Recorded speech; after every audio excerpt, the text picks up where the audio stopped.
Bonjour à tous, ça me fait plaisir de vous retrouver. Alors là, je suis installée au milieu d'un champ ou à côté et j'ai vraiment une forte allergie au pollen en ce moment.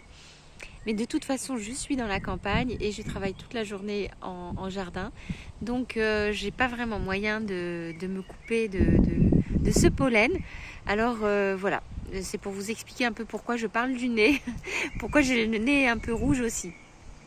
C'est pas que je viens de pleurer, c'est pas ça du tout. Ça aurait pu être ça, mais c'est pas ça. C'est vraiment juste l'allergie qui me prend au niveau du nez et des yeux. Et de la gorge aussi. Voilà, je vais vous raconter un petit peu les nouveautés en ce qui me concerne dans l'ashram de yoga et mon travail de bénévole en tant que j'allais dire permacole, je sais pas comment on dit, de travail auprès de la ferme de maraîchage en permaculture. Avant toute chose, je vous souhaite la bienvenue. Si vous êtes nouveau sur cette chaîne, je vous invite à consulter toutes les vidéos que j'ai postées. J'ai créé cette chaîne pour parler du deuil. J'ai perdu ma sœur jumelle, elle est morte du cancer au début de cette année 2023.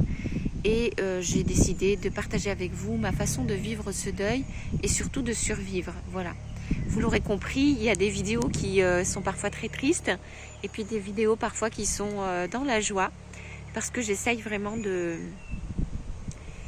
vivre en fait, de sortir de la survie et de vivre. Alors si ça vous intéresse de rester avec nous, rejoignez notre petite communauté. Il vous suffit de vous abonner. Et également, si ça vous intéresse, de mettre un pouce sur cette vidéo, s'il vous plaît. Je sais que vous êtes un certain nombre à regarder ces vidéos, mais vous ne mettez pas forcément un pouce. Et moi, ça m'encourage vraiment beaucoup à continuer ces partages qui sont quand même pas si faciles à faire. Voilà. Alors, aujourd'hui, comment vous dire, la semaine est passée. Si vous avez suivi les anciennes vidéos, vous savez que j'ai eu un petit souci relationnel au niveau de mon travail ici, dans le cadre de la permaculture. Parce que, pour résumer, j'ai été mise carrément de côté, en fait, de toutes les responsabilités de la gestion, la prise de décision, des choses comme ça. Et ça m'a fait beaucoup souffrir. J'ai gardé le silence. J'en ai vaguement parlé un petit peu à ma collègue. Je me demandais si c'était quelque chose que j'inventais ou c'est moi qui étais paranoïaque ou pas. Bon, finalement, le fin mot de l'histoire, non. J'étais pas du tout paranoïaque. Les responsabilités, effectivement, n'étaient pas du tout partagées. Nous étions toutes les deux tout à fait capables d'endosser un certain nombre de choses et pourtant j'ai été mise à l'écart. Ça n'a pas été fait de façon méchante, intentionnelle, comme une sanction ou quelque chose, pas du tout. Hein. C'est deux personnes qui s'entendent très bien, qui ont fait leur formation de professeur de yoga ensemble, qui se connaissent, qui ont déjà une très grande affinité entre eux. Donc c'est normal aussi, hein, il faut quand même remettre les choses. Ils sont très proches en âge aussi, donc il y a des choses qui s'expliquent par la force des choses. Hein. Très très simple, mais bon, voilà. Au bout de 4-5 semaines, ça devient quand même difficile à supporter. Ça a eu un impact réel sur moi. C'est que j'ai commencé à me renfermer sur moi-même de plus en plus et puis à perdre ma motivation, à me décourager tout simplement. Pourquoi je vous en parle encore aujourd'hui, et je pense que je vous en parlerai encore, mais parce que c'est tout simplement que j'ai décidé de faire des efforts, de suivre ce que m'avait conseillé la directrice quand je lui en ai parlé, et d'essayer de commencer à prendre ma place. Ça veut dire sortir de ma coquille et de parler. Donc hier déjà j'ai eu l'occasion de le faire parce que il s'est passé un truc qui m'a un peu chagrinée. J'ai juste constaté que quand je pars le soir, en fait je pars l'après-midi plutôt, je pars 1 heure plus tôt que ma collègue pour une question d'horaire, voilà, qui a été distribuée de cette façon-là, et que régulièrement, en fait, c'est arrivé, en fait, je pense qu'il y a un certain nombre de décisions de gestion, justement, de responsabilité, qui sont prises à partir du moment où je suis partie.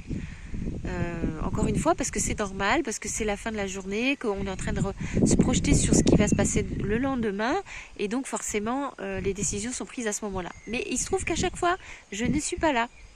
Et donc, forcément, le responsable demande à la seule personne qui reste là, donc c'est-à-dire à ma collègue, si elle est d'accord pour faire telle ou telle chose, qu'elle accepte évidemment gentiment. Et donc là, je m'aperçois que cette fois-ci, c'était encore pour simplement ouvrir la serre le matin et d'être là. Donc moi, je viens et je m'aperçois que il n'a pas eu le souhait de me demander de le faire. Je me suis dit, bon, peut-être que je n'ai pas été assez claire, peut-être qu'il se dit, et à juste titre, que je suis très fatiguée, que le matin, peut-être que je ne peux pas me lever, que je suis sur un rythme qui est bien. Maintenant, on est parti sur une certaine rythmique dans la journée. On a placé les horaires d'une certaine façon et que peut-être que c'est pour cette raison qu'il n'a pas pensé à moi. Il ne veut juste pas désordonner les choses, en fait. Et donc moi j'étais en train de ruminer, en train de travailler, ruminer. et je me disais mais en fait il faut que je fasse quelque chose là, puisque j'ai dit qu'il fallait que je sorte de ma coquille, que je parle. Mais qu'est-ce que je peux dire? Est-ce que je vais faire des reproches? Mais ouais, pourquoi tu m'as pas appelé? Pourquoi tu m'as pas demandé à moi? Pourquoi? Non, c'est pas ça, c'est pas juste. Qu'est-ce que je peux faire? Finalement, je n'ai pas crié, j'ai attendu qu'ils viennent et je lui ai juste dit, écoute, tu sais, moi j'aimerais venir maintenant le matin travailler, ça m'arrange en fait. Donc d'une pierre deux coups, si en plus il y a un matin, tu ne peux pas venir pour ouvrir la serre, sache que moi je suis disponible. Je suis tout à fait d'accord pour le faire, pour prendre cette responsabilité. Tu n'es pas obligé de demander à ma collègue tout le temps. Il y a moi aussi maintenant, tu peux compter sur moi. Et voilà. Donc je suis très heureuse parce qu'il m'a entendu. Alors je ne sais pas s'il va le faire. Mais en tout cas, j'ai pu le dire sans agressivité. Puis tout simplement proposer. Dire voilà, il y a moi aussi maintenant. J'aimerais rentrer dans la boucle quoi. Donc tu sais que je suis là maintenant. Et il a accepté pour l'instant qu'on change les horaires et qu'on teste que je vienne le matin plutôt que de faire tout en un seul bloc à partir de midi quoi. Et voilà, ça n'a pas suffi, voyez-vous, parce que je vais vous donner un autre événement. Donc tout de suite après, le jour qui suit, je m'aperçois que c'est la fin de mes horaires de travail, je m'apprête à m'en aller. Et puis tout d'un coup, je me dis, mais au fait, demain, comment on va s'organiser, etc. Et là, j'y pense et je me dis, en fait, il vaut mieux en fait que je propose la discussion. Donc je retourne, je vais le voir et je lui dis, tu sais, au fait, pour l'ouverture de la serre demain, est-ce que tu as prévu déjà de venir ou est-ce que tu ne vas pas venir? Auquel cas, je pose la question parce que moi je suis là, quoi. Et demain, je vais venir le matin. Il me fait, ah oui, ah c'est vrai, ouais. Et là, j'ai vu, il a regardé ma collègue d'un air de dire, ah ben oui, c'était plus facile en fait quand j'avais qu'une seule personne. Il allait lui demander à elle en fait. Il se trouve qu'elle aussi, elle est crevée et qu'elle n'ose pas dire non et qu'il y a plein de gens qui lui demandent plein de trucs aussi en même temps. Donc peut-être que ça lui plaît en fait, hein. Ça lui plaît de venir le matin, ça lui plaît. Il y a de fortes chances d'ailleurs que ce soit le cas, mais peut-être pas.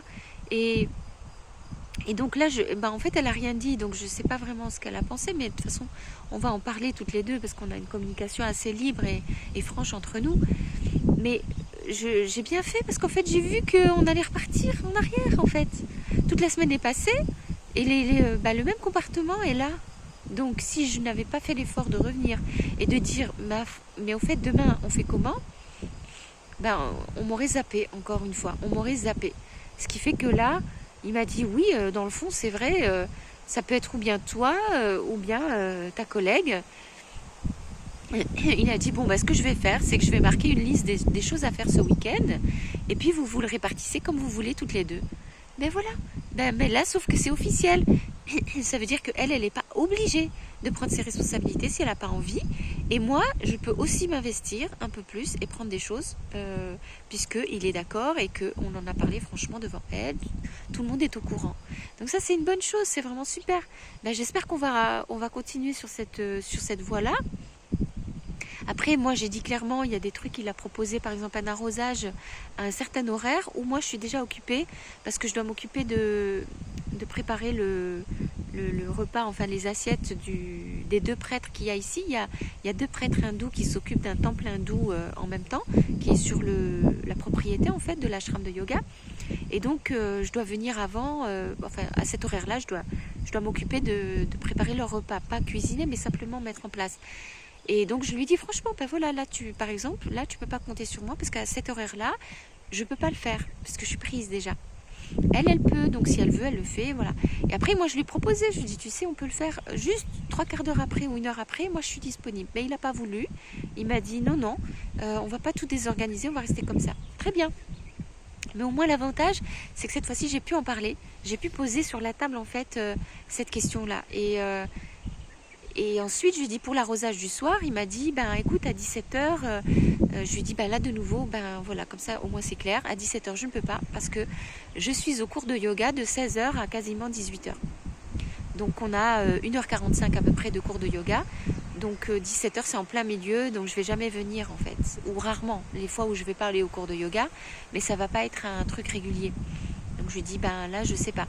Et là j'ai vu que il s'est dit, ah mais oui, au fait, c'est vrai, c'est pas forcément une bonne idée, même pour ma collègue qui, elle aussi, peut-être a envie de faire le cours de yoga. En tout cas, normalement, elle a le droit de le faire, elle aussi. Sauf si elle le fait le matin, donc auquel cas, elle est disponible à 5h. Et finalement, il a accepté qu'on le fasse après le repas, donc vers 19h, quoi. Qu'on peut arroser les choses à 19h, donc c'est cool. Et je suis contente de moi parce que ça me demande beaucoup en fait de venir parler, parce que j'aime pas embêter les gens, j'ai envie de les laisser tranquilles. Lui, je sens qu'il est bien dans son univers, il gère les choses à son rythme et tout, et je lui fais confiance, je me dis, il va venir me dire, mais en fin de compte, il est dans son truc effectivement.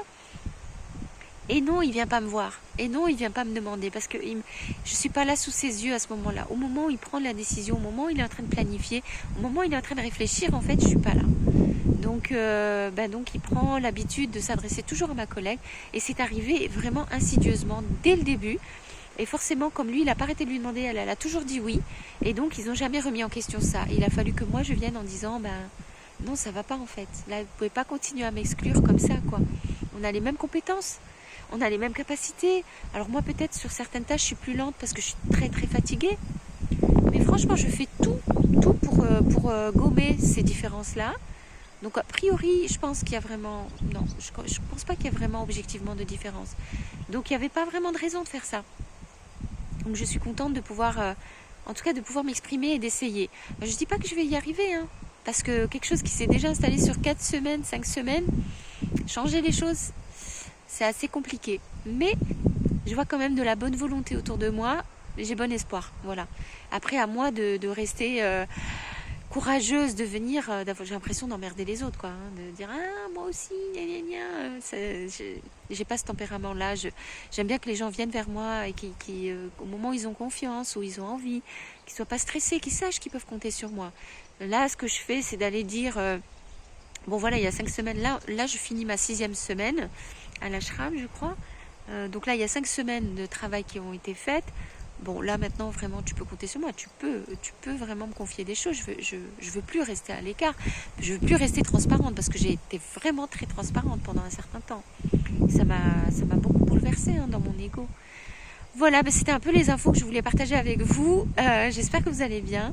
Dites-moi en commentaire si vous aussi vous êtes allergique au pollen, comment ça se passe. Est-ce que vous êtes en ville ou est-ce que vous êtes à la campagne? Est-ce que vous avez un jardin potager? Est-ce que vous avez des problèmes relationnels au travail? Vous voyez, j'ai plein de questions. J'ai bien envie de vous découvrir et de savoir comment ça se passe pour vous. Et à côté de ça, si vous pouvez me mettre un petit mot sur votre deuil, moi ça me fait plaisir parce que voilà. C'est toujours là, quoi, vous vous en doutez bien. Les larmes sont toujours là, à n'importe quel moment de la journée ou de la nuit. Et heureusement qu'il n'y a pas que ça. Voilà.